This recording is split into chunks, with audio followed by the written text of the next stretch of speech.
Hello, dear friends, and welcome to Lotus Light Teachings, where we explore the wisdom of Buddhist philosophy to bring peace, joy, and meaning into our daily lives. Today, we'll dive into a profound topic: how to rediscover the beauty and joy in your life by embracing the present moment. Together, we'll uncover timeless lessons and practical steps to help you live with mindfulness and intention. Let's take this journey together. Picture yourself standing outside during the first snowfall of the season. Snowflakes fall gently, each one a tiny, intricate masterpiece, melting the moment it touches the ground. Have you ever paused to marvel at this fleeting beauty? This snowflake is a perfect metaphor for life. Fragile, unique, and passing far too quickly. Yet, so often, we rush past these moments in pursuit of something more. Another milestone, another achievement, another reason to be happy later. But what if the secret to loving your life isn't in chasing more, but in being fully present for what's already here? In today's video, we're embarking on a journey to explore how Buddhist philosophy and mindful living can help us reconnect with the joy that's been hiding in plain sight. We'll discover how to savor life's simplest pleasures, embrace impermanence, and transform the ordinary into the extraordinary. As we begin, I invite you to reflect on this. When was the last time you felt truly alive in the present moment? Not thinking about what's next or replaying the past, but fully immersed in the here and now. Let's explore how to make that feeling a part of your everyday life. 1. The uniqueness of each moment, living the philosophy of Ichigo Ichie.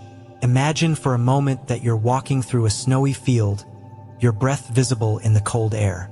A snowflake lands softly on your glove, its crystalline pattern unlike any other in existence. For an instant, it sparkles in the light, then vanishes into nothingness. This tiny, fleeting miracle mirrors our lives, doesn't it? Every moment is a snowflake. Beautiful, irreplaceable, and gone far too soon. This idea lies at the heart of Ichigo Ichie, the Japanese philosophy that encourages us to treat each moment as a once-in-a-lifetime event.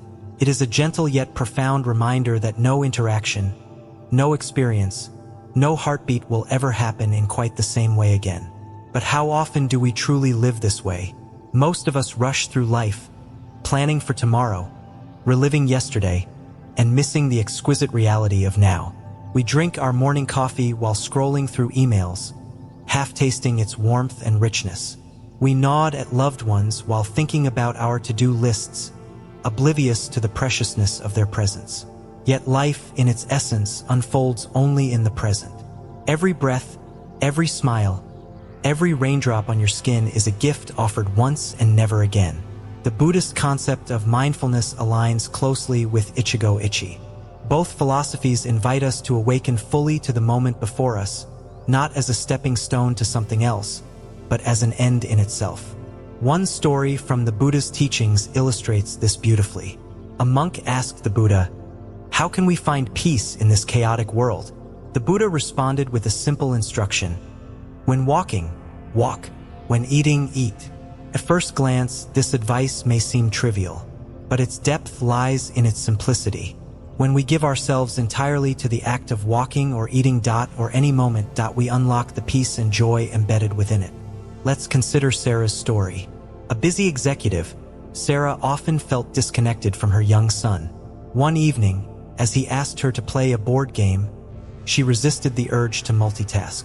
Instead, she put away her phone, sat with him, and allowed herself to be fully present. She noticed his laughter, the way his eyes sparkled with joy. That evening stayed with her, not because it was extraordinary, but because she allowed herself to be truly there. This isn't just an abstract ideal. It's a practice. Start small. The next time you sip tea or coffee, pause. Feel the warmth of the cup, notice the aroma, and savor the taste as if it were your last. When speaking with a loved one, look into their eyes, hear their words, and let your presence honor the sacredness of that moment. Each moment, fleeting as it is, holds immeasurable richness when we choose to experience it fully.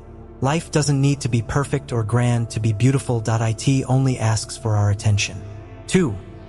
Embracing impermanence, finding beauty in change. Picture a cherry blossom tree in full bloom, its delicate pink flowers swaying gently in the spring breeze. You stand beneath it, marveling at its beauty, but you know that soon the petals will fall, scattered by the wind. Strangely, it's this very impermanence that makes the blossoms so precious. If they bloomed year-round, would we treasure them as much? Impermanence, or anicca, is one of the core teachings of Buddhism. It reminds us that everything, that our joys, our sorrows, our very lives, is in constant flux. While this truth can feel unsettling, it also carries a profound gift: the understanding that change is what makes life meaningful. When my grandmother passed away, I found myself grappling with the weight of her absence. I remembered the simple tea times we used to share, the quiet conversations that once seemed so ordinary. In her absence, those memories became treasures. Her passing taught me that the very things we take for granted today, our loved ones, our routines, are the things we'll one day wish we had cherished more deeply. The Buddha often used the metaphor of a river to illustrate impermanence. Just as a river is never the same from one moment to the next, so too is life. Clinging to the idea that things should remain unchanged only leads to suffering. But when we embrace impermanence, we learn to flow with life rather than resist it. Let's return to the cherry blossoms. Their fleeting beauty is a reminder to cherish the present. Instead of lamenting their fall, we can appreciate their brief splendor and the lessons they bring. This mindset applies to all aspects of life. A child's laughter, a shared meal, even a moment of difficulty, each is temporary, but each is also a teacher. This teaching finds resonance in the Four Noble Truths, the foundation of Buddhist wisdom. The first truth acknowledges that suffering is an inherent part of life. The second explains that this suffering often stems from our attachments, our desire for permanence in an impermanent world. By understanding this, we can begin to let go, to find peace not in holding on, but in accepting the flow of change. Consider how you can apply this to your own life. When faced with loss, whether it's a loved one, a job, or even a stage of life, allow yourself to feel the grief fully. But also ask, what can this loss teach me? How can I honor what was while making room for what is to come? In practical terms, gratitude is a powerful tool for embracing impermanence. Begin each day by reflecting on 3 things you value but often overlook.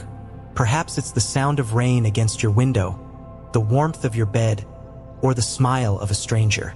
These moments are treasures precisely because they are fleeting. Remember, impermanence is not a curse but a gift. It teaches us to value what we have, to live fully in the present, and to approach each moment with a sense of wonder.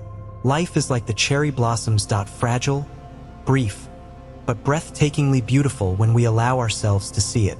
A reflection to carry forward. The teachings of Ichigo, Ichie, and impermanence invite us to live with open eyes and an open heart. They remind us that life is not something to be controlled or conquered, but something to be experienced, one precious moment at a time. When we resist the pull of distraction, when we let go of our fear of change, we begin to uncover the quiet joys that have always been there, waiting for our attention. Whether it's the laughter of a child, the taste of morning tea, or the bittersweet beauty of a cherry blossom's fall, these are the moments that make life worth living. So, as you step forward, ask yourself, how can I honor this moment?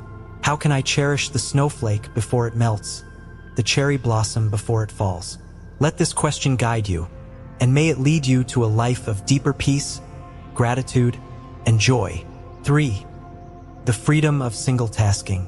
Imagine sitting down for a meal, a simple moment that should bring nourishment and joy, but instead of savoring the flavors or feeling gratitude for the food before you, your mind is elsewhere, scrolling through your phone, planning tomorrow's tasks, or replaying a conversation from earlier in the day. How often do we live this way, caught between the past and the future, missing the richness of the present? The Buddha once said, "When walking, walk. When eating, eat." On the surface, this teaching seems almost too simple, but its depth lies in its invitation to be fully present in each moment, to honor what we are doing with our undivided attention. In this modern world of constant distractions, the wisdom of single tasking feels more urgent than ever. Lisa's story comes to mind. A university student juggling deadlines, social commitments, and a constant barrage of notifications. She found herself feeling increasingly anxious and disconnected, her grades slipping as she tried to do everything at once. One evening, she stumbled upon a book about Zen practice, where she read about the transformative power of single tasking. Skeptical but desperate for change, she decided to give it a try. The next morning, Lisa turned off her phone while studying. At first, it felt strange, even uncomfortable, to be without the constant buzz of notifications. But as the hours passed, she noticed something remarkable. She was not only more focused, but also more satisfied with her work. Her mind, no longer fragmented, found clarity and peace in the act of doing one thing at a time. This is the power of single tasking. When we allow ourselves to focus entirely on one action, we unlock a deeper connection to the moment, to ourselves, and even to the task at hand. Multitasking, on the other hand, scatters our energy and leaves us feeling drained, never truly present for anything. The teachings of the Buddha often emphasize mindfulness as a path to liberation. Mindfulness, at its core, is the practice of paying attention fully, non-judgmentally, and with a sense of curiosity. Single tasking is a form of mindfulness in action. It's a way of saying, "This moment matters, and I am here for it." There is a story from Buddhist scripture that beautifully illustrates this principle. A young monk once approached the Buddha, asking for guidance on how to cultivate inner peace. The Buddha instructed him to fetch water from a nearby river, carrying it back in a clay pot. The monk, eager to impress, tried to hurry, balancing the pot while thinking about other tasks he needed to complete. Inevitably, the pot slipped, shattering into pieces. The Buddha, observing this, gently told the monk, "When carrying water, carry water. When hurrying, hurry. But do not try to carry water while hurrying." This simple teaching reminds us that rushing through life, trying to do everything at once, often leads to broken moments and missed opportunities for connection and peace. In the context of modern life, single tasking might feel counterintuitive. We've been conditioned to believe that doing more at once is a sign of efficiency and success. But let's pause to question this. Are we truly more fulfilled when we multitask? Or do we end up feeling scattered and incomplete, like a clay pot with too many cracks to hold water? Try this exercise. The next time you eat a meal, turn off your phone and sit quietly. Notice the colors on your plate, the aroma of the food, the textures and flavors as you chew. Pay attention to how your body feels as it receives nourishment. This simple act of eating mindfully can transform a routine task into a moment of gratitude and connection. The beauty of single tasking lies not only in the calm it brings, but also in the insight it offers. By focusing on one thing at a time, we begin to see life's details more clearly. The way sunlight filters through the leaves, the sound of a loved one's laughter, the rhythm of our own breath. These are the moments that make life rich, yet we often overlook them in our rush to do more. This principle aligns with the Eightfold Path, particularly the practice of right mindfulness and right concentration. By training our minds to focus on the present, we cultivate a sense of clarity and purpose. We are no longer at the mercy of distractions, but instead rooted in the reality of now. Single tasking is also an act of self-compassion. It allows us to let go of the unrealistic expectation that we must always be productive, always be doing more. It reminds us that it's okay to pause, to breathe, and to honor the simple act of being. Let me share a personal reflection. There was a time in my life when I prided myself on multitasking. I would answer emails while eating lunch, plan my day during conversations, and scroll through my phone during quiet moments. On the surface, it seemed efficient, but inside, I felt increasingly restless and disconnected. One day, I decided to experiment with single tasking. I began small, choosing one daily activity to do with my full attention. First, it was difficult. My mind would wander, tempted by the pull of distractions. But gradually, I noticed a shift. I felt calmer, more present, and even more appreciative of life's simple pleasures. A walk in the park became a meditation on the sound of leaves underfoot. Washing dishes turned into a moment of mindfulness, feeling the warmth of the water and the rhythm of my movements. This practice transformed not only how I lived, but also how I related to others. When I spoke with friends or family, I made a conscious effort to listen fully, without thinking about what to say next or glancing at my phone. These conversations became deeper, more meaningful, and left both of us feeling truly heard. If you're feeling overwhelmed by the demands of modern life, I invite you to explore the freedom of single tasking. Start with small, intentional steps. Choose one task each day to approach with mindfulness, whether it's brushing your teeth, writing an email, or simply breathing. Notice how it feels to give yourself fully to that moment, without the burden of divided attention. And remember, this practice is not about perfection. There will be days when distractions arise, when your mind wanders, or when multitasking feels unavoidable. That's okay. The goal is not to eliminate these moments, but to gently bring yourself back to the present, again and again. In a world that often demands too much of us, single tasking offers a sanctuary, a space where we can reconnect with ourselves, with others, and with the beauty of life unfolding around us. It's a reminder that we don't have to do everything. We only have to do this one thing right here, right now. So, let's walk when we walk, eat when we eat, and carry water when we carry water. Let's honor each moment for what it is, an irreplaceable gift, waiting for us to fully embrace it. In doing so, we may just discover a profound sense of peace, hidden in the simplicity of single tasking. 4. Releasing regret and anxiety. Imagine carrying two heavy suitcases through life. One is packed with regret, filled to the brim with memories of missed opportunities, unkind words spoken in haste, or decisions that didn't turn out as planned. The other suitcase, equally burdensome, contains anxiety, a constant weight of what-ifs, endless scenarios of potential failure, and fears about what the future might hold. Now picture what it would feel like to set them down, to walk forward unburdened. What would it take to let go? Regret anchors us to the past.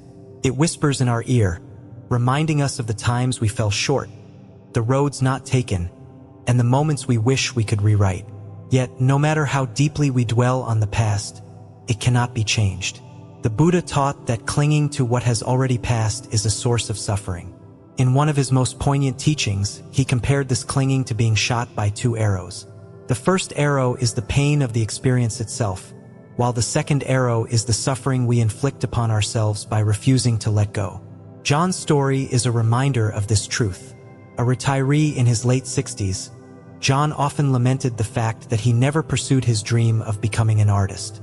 For years, he replayed the same thoughts. What if I had studied art instead of business? What if I had taken a chance?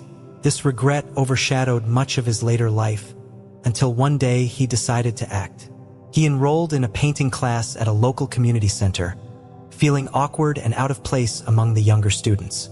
But as his brush moved across the canvas, John realized something profound. It wasn't too late. By letting go of the idea that he had missed his chance, he opened himself to a new beginning. This is the power of releasing regret. It doesn't mean forgetting or erasing the past. It means learning from it and moving forward. Ask yourself, what lessons can I take from my regrets? How can I use them to grow? By shifting our perspective, regret transforms from a burden into a teacher. Anxiety, on the other hand, chains us to the future. It pulls us away from the present moment, filling our minds with scenarios that may never come to pass. The Buddha often spoke about the nature of fear, reminding us that much of our suffering arises from our attachment to the unknown. In the Dhammapada, he teaches, "Why do you worry about tomorrow? Let the day unfold as it will. The wise live in the present." When anxiety arises, grounding ourselves in the present can be a powerful antidote. One practice, simple yet profound, involves engaging the senses. Name 5 things you can see, 4 you can touch, 3 you can hear, 2 you can smell, and 1 you can taste. This exercise pulls you out of the whirlpool of worry and anchors you in the reality of now. But what if the future still looms large, casting its shadow over the present? The key lies in recognizing what we can and cannot control. As the Buddha taught, our actions are within our control, but the outcomes are not. We plant seeds through our intentions and efforts, but the fruit of those seeds is shaped by countless factors beyond us. This understanding can bring great relief, allowing us to focus on the steps we can take today without being paralyzed by fears of tomorrow. Letting go of regret and anxiety is not a one-time act but a practice.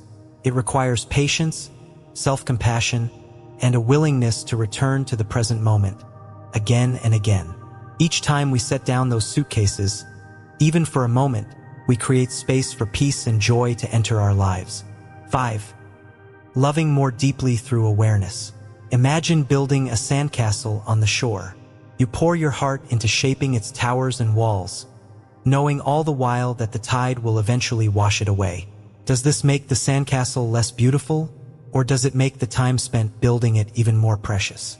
Relationships are like those sandcastles, fragile, impermanent, and profoundly meaningful. The people we love will not be with us forever.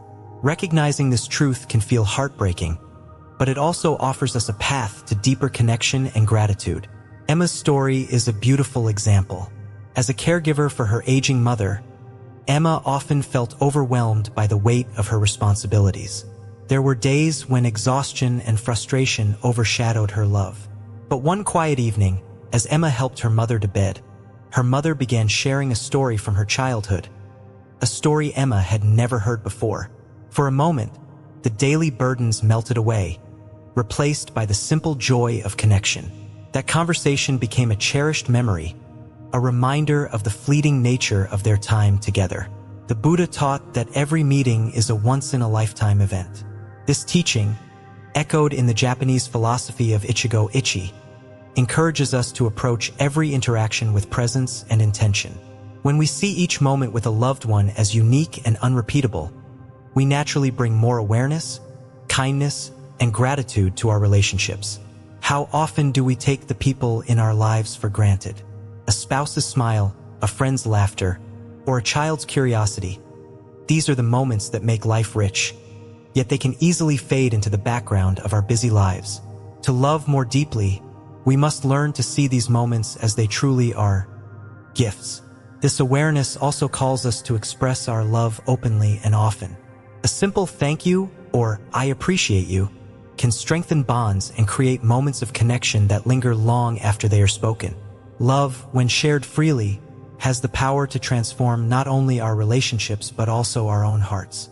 The impermanence of relationships can feel like a painful truth, but it is also a profound teacher. It reminds us to cherish the time we have, to forgive more easily, and to hold on to grudges less tightly.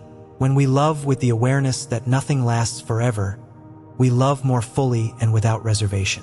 This approach aligns with the principles of the Eightfold Path, particularly right mindfulness and right speech. By being mindful of how we show up in our relationships and choosing words that uplift and connect, we create a ripple effect of love and compassion. But loving deeply also means being present during moments of difficulty. It's easy to show kindness when things are going well, but true love requires us to remain present even when challenges arise. This is where the Buddhist practice of metta, loving kindness, becomes essential. By cultivating a heart filled with compassion, first for ourselves, then for others, we develop the strength to navigate the ups and downs of relationships with grace. As you reflect on your own relationships, ask yourself, how can I show more love today? Who in my life needs to hear words of appreciation or support? What small act of kindness can I offer, knowing that our time together is fleeting? By approaching our relationships with awareness, gratitude, and intentionality, we honor the preciousness of each connection. And in doing so, we not only bring more love into the world, but also into our own hearts. Life, with all its losses and uncertainties, offers us countless opportunities to grow in wisdom and compassion. By releasing the weight of regret and anxiety, we free ourselves to experience the present more fully. And by loving deeply through awareness, we enrich both our lives and the lives of those we hold dear. May these practices guide you toward a life filled with peace, connection, and gratitude. A life where each moment is cherished for the gift that it is. 6. Creating joy through attention. There is a quiet magic in paying attention to the present. Like sunlight that helps flowers bloom, Our attention brings life's simplest moments into focus, revealing joy where we least expect it. Yet, in the rush of modern life, we often overlook these moments, believing that happiness lies somewhere in the future, tied to grand achievements or milestones. But have you ever paused to notice the play of light on a morning dew, or the way a breeze carries the scent of blooming flowers? These fleeting instances are gifts, and it's our attention that transforms them into treasures. A friend once shared with me a story about her toddler. She had been feeling overwhelmed by her responsibilities, work deadlines, chores, endless errands, when her son insisted on playing in a puddle after the rain. At first, she felt irritated, wanting to pull him away and get on with her day. But then she paused, drawn by his infectious laughter. She watched as he jumped and splashed, completely enthralled by the tiny world the puddle had created. In that moment, she realized the beauty she had nearly missed, the simple joy of seeing life through her child's eyes. This is the power of attention. It shifts our perspective from what we lack to what we have. It invites us to find joy not in extraordinary events, but in the ordinary wonders of life. The Buddha taught this principle through the practice of mindfulness, a cornerstone of his teachings. Mindfulness is the art of being fully present, of giving our whole awareness to the here and now, without judgment or distraction. In one of the Buddha's discourses, he likened our minds to a garden.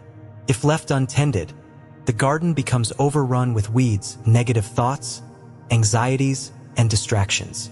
But with care and attention, we can cultivate flowers. Moments of gratitude, connection, and joy. Every time we bring our focus back to the present, we are tending to that garden, planting seeds of happiness that will bloom over time. In our daily lives, this practice can begin with something as simple as noticing the taste of our morning coffee or the feel of warm sunlight on our skin. These moments may seem insignificant, but they are the threads that weave a life of contentment. At the end of each day, try reflecting on 3 moments that brought you joy. They don't have to be big. Perhaps it's the sound of birdsong outside your window, the smile of a stranger, or the satisfaction of completing a small task. By making this a daily habit, you train your mind to notice life's abundance, even amidst challenges. Joy isn't something we chase. It's something we create by choosing to be present.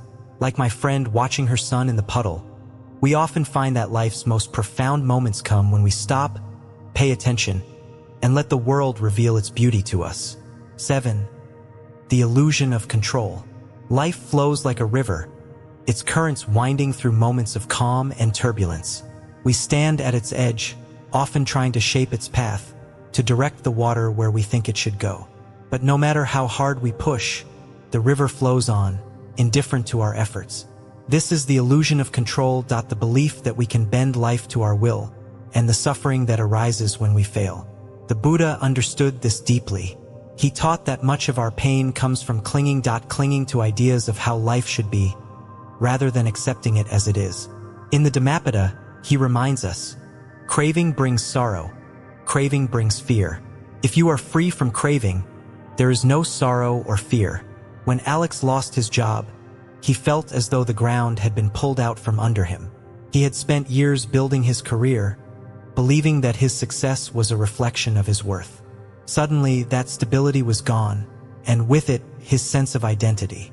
At first, he spiraled into despair, trying desperately to regain control over his circumstances. But as time passed, Alex began to see his situation differently. With no job tying him down, he found himself exploring hobbies he had long neglected. One of these was photography. What began as a distraction soon became a passion, and eventually, a new career.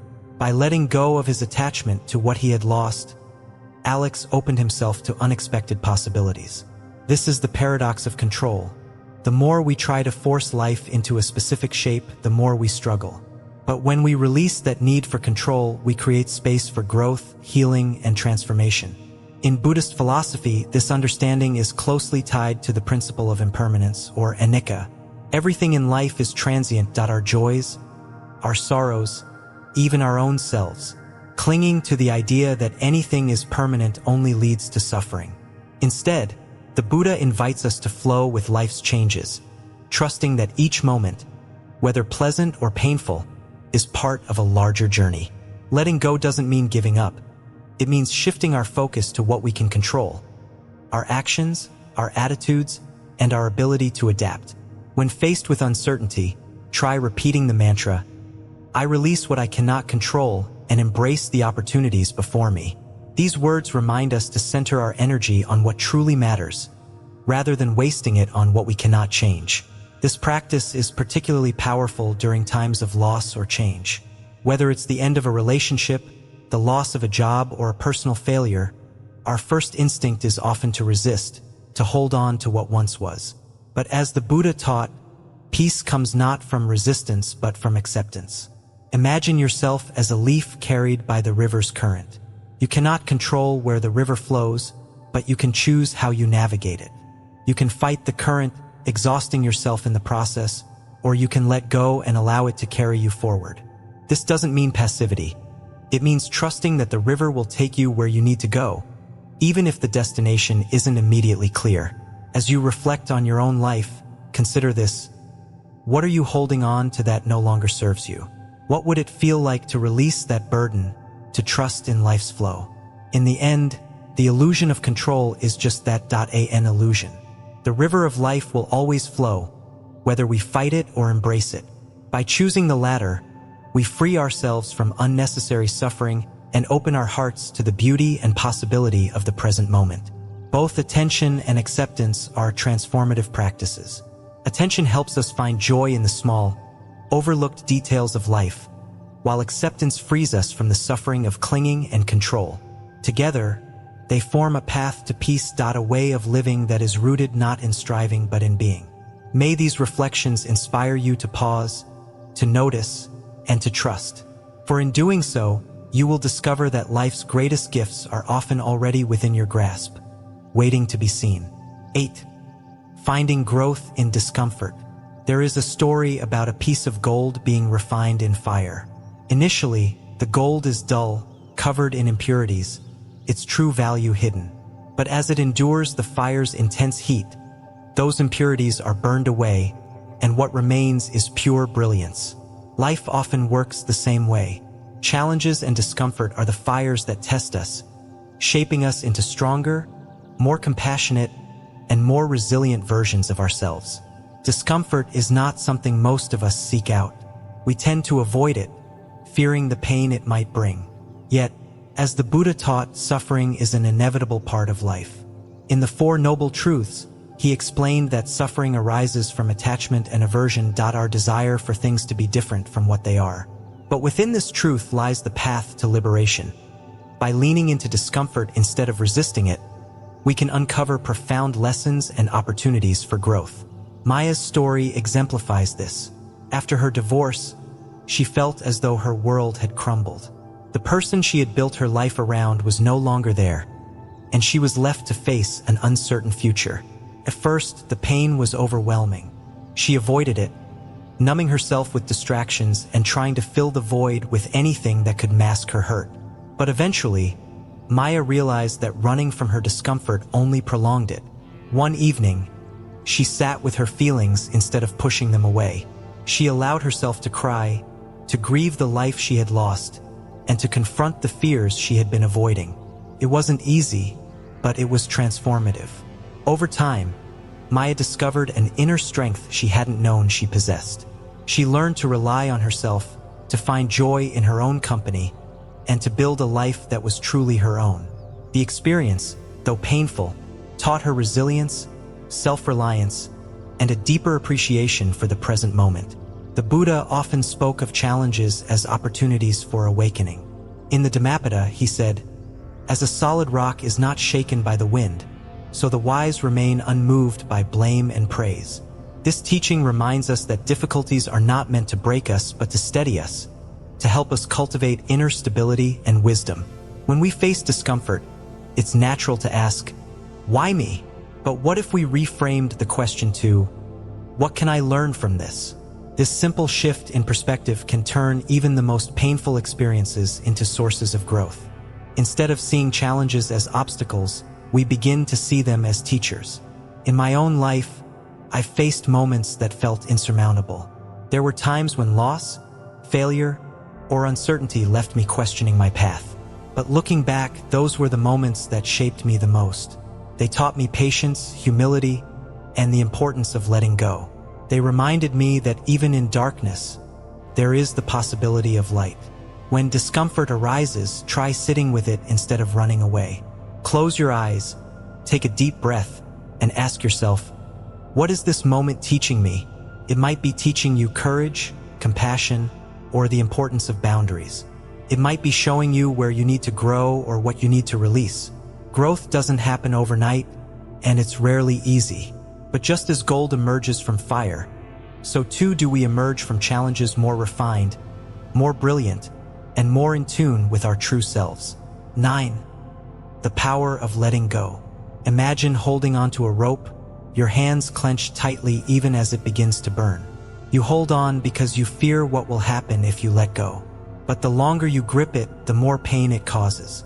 Letting go feels terrifying, yet it is the only way to find relief.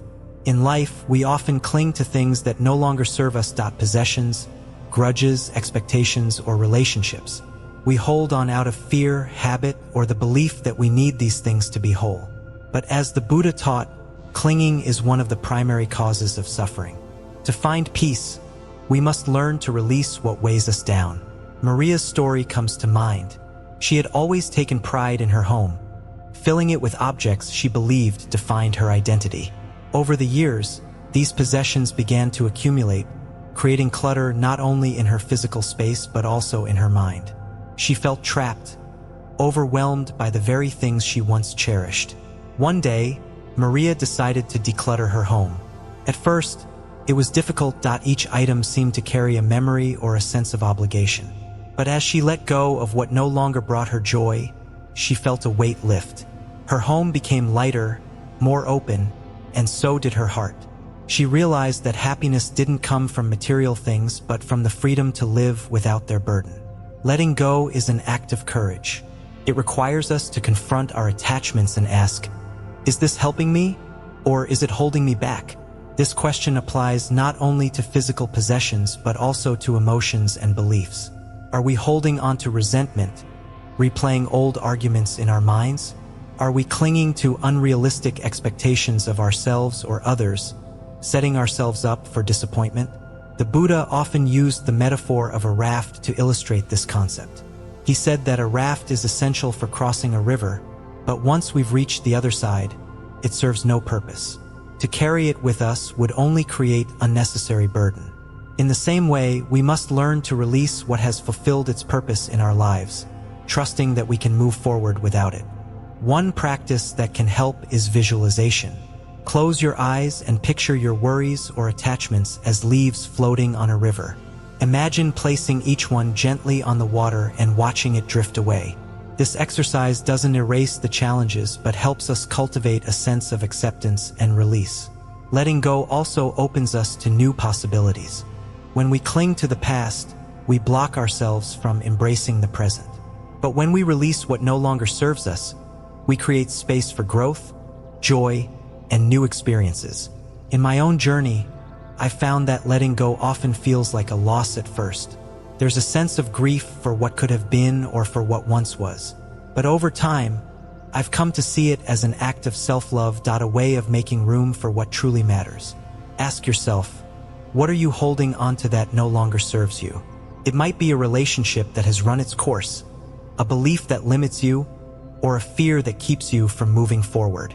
What would it feel like to release it, to trust that letting go is not an ending but a beginning? Life is constantly changing, and clinging only creates resistance. By letting go, we align ourselves with the natural flow of life, finding freedom and peace in its impermanence. Both growth and freedom lie in embracing discomfort and letting go. Challenges refine us, while release lightens us. Together, they create a path to wisdom, compassion, and joy, a path that leads us closer to our truest selves. May you find the courage to face the fires of discomfort and the strength to let go of what no longer serves you. In doing so, may you discover the profound peace and freedom that have been within you all along. 10. living with intention. Imagine waking up each morning and feeling like you are planting seeds for the day ahead. Each intention you set becomes a small act of care, like tending to a garden. Without intention, life can feel like a series of disconnected events, a whirlwind of tasks and responsibilities. But with intention, each moment begins to feel meaningful, connected, and aligned with a deeper purpose. The Buddha often spoke of the importance of mindfulness in guiding our actions. In the Noble Eightfold Path, he emphasized right intention as one of the core principles of a wise and compassionate life. Right intention calls us to approach each moment with kindness, non-harm, and a commitment to spiritual growth. It is not about grand gestures, but about the quiet choices we make each day to live in alignment with our values. Jacob's story illustrates this beautifully. A busy professional, he found himself overwhelmed by the demands of his job. Each day felt like a race, filled with meetings, deadlines, and a growing sense of disconnection. One evening, after a particularly exhausting day, Jacob stumbled across a meditation app that suggested starting the day with a simple intention. Skeptical but curious, he decided to give it a try. The next morning, before getting out of bed, Jacob took a deep breath and silently set an intention. Today, I will approach my work with gratitude and patience. Throughout the day, he returned to this intention whenever he felt stressed or distracted. Slowly but surely, Jacob noticed a shift. He began to find joy in small moments, a kind word from a colleague, the satisfaction of completing a task, or the quiet rhythm of his morning coffee. What had once felt like a grind began to feel purposeful. This practice of living with intention can transform even the most mundane aspects of life. It is not about changing our external circumstances, but about changing how we approach them. Consider the simple act of walking to the store. Without intention, it may feel like just another errand. But with intention, perhaps to notice the beauty around you or to feel gratitude for your body's ability to move. It becomes an opportunity for mindfulness and joy. The power of intention lies in its ability to align our actions with our values. When we live without intention, we often find ourselves reacting to life, swept along by habits, distractions, or external pressures. But when we set an intention, we take control of our inner experience. We become the authors of our day, choosing how we want to show up in the world. In Buddhist teachings, this principle is closely tied to the law of karma. Karma is not about punishment or reward, but about the natural consequences of our actions. Every choice we make plants a seed that will eventually bear fruit. When we set intentions rooted in kindness, generosity, and mindfulness, we cultivate a life that reflects those qualities. Living with intention also helps us navigate challenges with greater clarity and resilience. When faced with difficulties, it is easy to lose sight of what matters. But by grounding ourselves in our intentions, we can stay connected to our values even in the midst of uncertainty. For example, if your intention is to approach life with compassion, you might respond to a difficult conversation with patience and understanding rather than defensiveness. One way to incorporate intention into your daily life is through a morning ritual. Before getting out of bed, take a moment to pause and reflect. Ask yourself, how do I want to show up today? What qualities do I want to bring to my interactions and tasks? Your intention might be as simple as, I will be present, or I will act with kindness. Throughout the day, return to your intention whenever you feel overwhelmed or disconnected. It can be helpful to write it down or repeat it silently to yourself. This practice acts as an anchor, guiding you back to what truly matters. Living with intention is not about perfection. There will be days when you forget your intention or feel unable to act on it. That's okay. The goal is not to judge yourself, but to gently recommit, knowing that each moment is an opportunity to begin again. In my own life, I have found that setting intentions brings a sense of clarity and peace. On particularly busy days, my intention might be to move through my tasks with grace and patience. On quieter days, it might be to savor the present moment or to connect deeply with loved ones. These small acts of intention help me feel more grounded and connected, even in the midst of life's uncertainties. The Buddha once compared the mind to a lamp that can illuminate even the darkest corners. When we set intentions, we light that lamp, bringing awareness and purpose to our actions. We begin to see that every moment, no matter how ordinary, is an opportunity to live with meaning and compassion. As you reflect on this practice, consider the intentions you would like to set for your own life. What qualities do you want to cultivate? How do you want to show up for yourself and others? By living with intention, you can transform each day into a purposeful journey, one that reflects the best of who you are. Let this be a reminder that the smallest seeds, when nurtured with care and intention, can grow into something beautiful. And just as a garden flourishes under the gentle guidance of the gardener, so too can your life flourish when guided by the light of intention. Let's end with a simple story that encapsulates everything we've explored today. Imagine sitting quietly with a warm cup of tea. You feel the heat radiating through the ceramic, the steam rising to meet your face.